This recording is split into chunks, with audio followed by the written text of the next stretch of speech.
بسم الله الرحمن الرحیم. السلام علیکم ورحمت الله وبرکاته. نن چهارشنبه د 1440 کال د محرم میاشتې 11مه چې د 1403 کال د چنګاښ له 28مې او د 2023 کال د جولای له 19مې نیټې سره سمون خوري.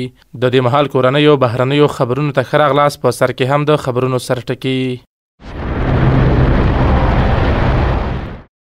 د ریاست الوزرا اداري مرستیال په مشرۍ د احتکار مخنیوي او له کروندګرو څخه د غنمو د پیر په څرنګوالي غونډه شوې. د تیرې ادارې له یو شمېر والیانو سره د بهرنیو چارو وزیر لیدنه.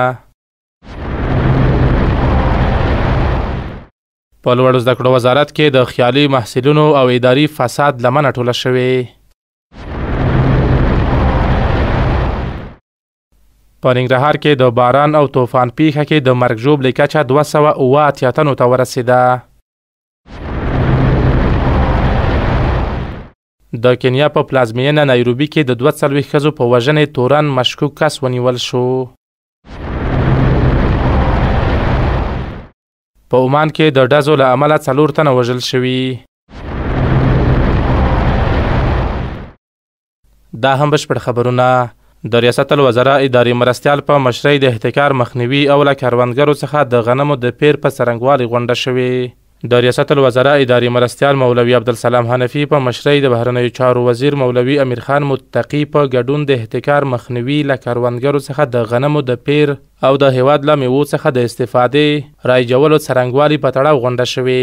په دې غونډه کې د هیواد د میوو او کرنیزو محصولاتو د استفادې رایجولو پر څرنګوالي د کرنې سکتور پر پیاوړتیا د کرنیزو محصولاتو له اړخه د ځان بساینې د لارو چارو په رامنځته کولو له هیواد څخه بهر د کرنیزو محصولاتو او میوجاتو د صادراتي برخو په پراختیا بڼوالي ته د کورني او بهرني بازار موندنې په موخه د لازمو اسانتیاو برابرولو د کرنې وزارت له لوري د احتکار مخنیوي په پار د زرګونه ټنه غنمو د پیر د کروندګرو د هڅونې او ملاتړ او د هیواد بازار ته د عرضه کولو تر وخت پورې د پیرل شویو غنمو د غوره ساتنې د څرنګوالي په تړاو بحث شوی.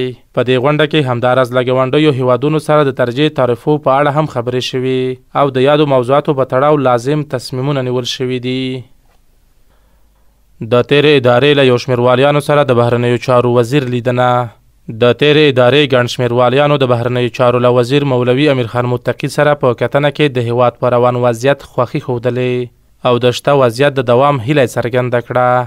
یادو والیانو په دې لیدنه کې د خپلو تجربو په رڼا کې له اسلامي امارت سره هر اړخیزې همکارۍ ژمنه ورکړې. د بهرنیو چارو وزیر مولوي امیر خان متقي په بهر میشتو هیوادوالو غږ کړی چې خپل هیواد ته راستانه شي او د عزت او سکون ژوند خپل هیواد کې تیر کړي. ښاغلي وزیر د غوالیانو ته په هیواد کې د اسلامي امارت د چتر لاندې د آرام ډاډمن او باعزته ژوند تیرولو له کبله خوښي ښودلې.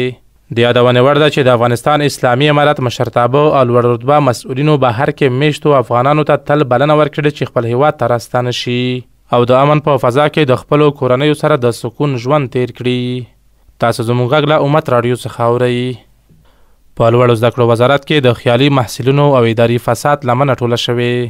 د لوړو زده کړو وزارت رهبري او د مرکزي او ټولو دولتي پوهنتونونو او علمي بنسټونو رئیسانو د ریاست الوزرا سیاسي مرستیال مولوي عبدالکبیر سره کتلي. په دې کتنه کې د لوړو زده کړو وزیر شیخ ندا محمد ندیم ویلي لوړو زده کړو وزارت کې د خیالي محصلینو او اداري فساد لمنه ټوله شوې او د مهال د لوړو زده کړو د نظام پرمختګ د ټولنې له اړتیا سره سم د مسلکي او متخصصو کسانو د روزنې پلان د عملي کېدو په حال کې دی. د ناسته کې د ریاست الوزرا سیاسي مرستیال مولوي عبدالکبیر ویلي اسلامي امارت د افغانستان رغولو او تحصیلي بنسټونو د پیاوړتیا چارې پیل کړي دي. مولوي عبدالکبیر ویلي هیواد مسلکي او متخصصو کادرونو ته اړتیا لري او دغه اړتیا د افغانستان پوهنتونونه پوره کولای شي.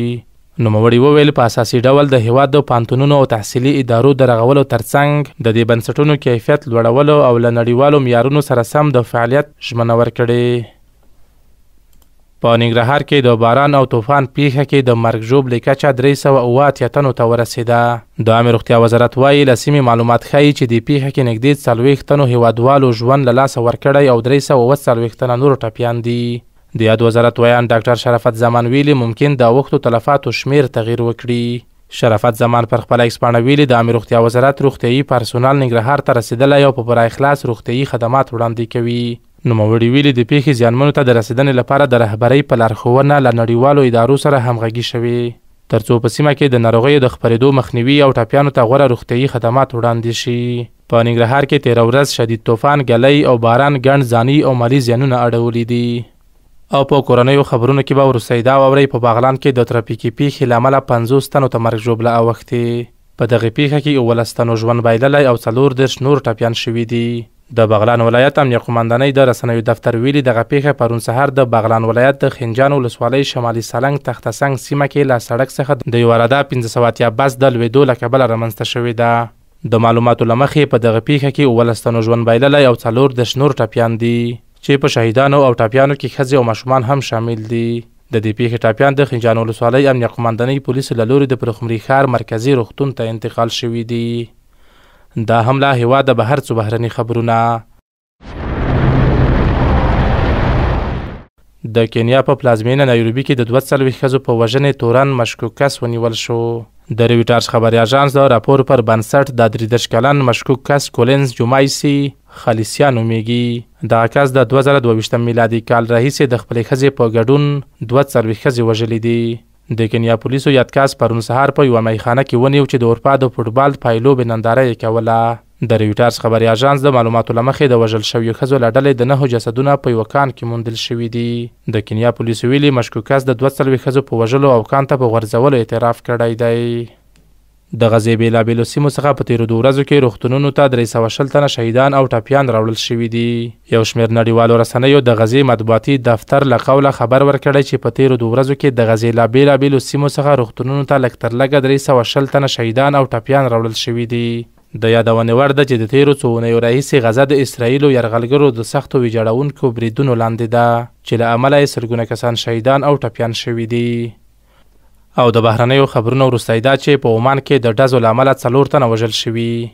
یوې نړیوالې رسنۍ د عمان امنیتي مسؤلینو له قوله خبر ورکړی چې د یاد هېواد پلازمینې مسقط اړوند د وادي الکبیر سیمه کې د ډزو له امله 4 تنه مړه شوي او یو شمېر نور ټپیان شوي دي. امنیتي مسؤلینو د ډزو لامل په اړه څه نه دي ویلي، خو یو شمېر راپورونه کاږي چې ډزې د یو وسلوال کس له لوري ترسره شوي دي. د امت راډیو ډېر محترم اوریدونکو دا د دې مهال کورني او بهرني خبرونه. تر بیا مخکې چارې الله مو مل.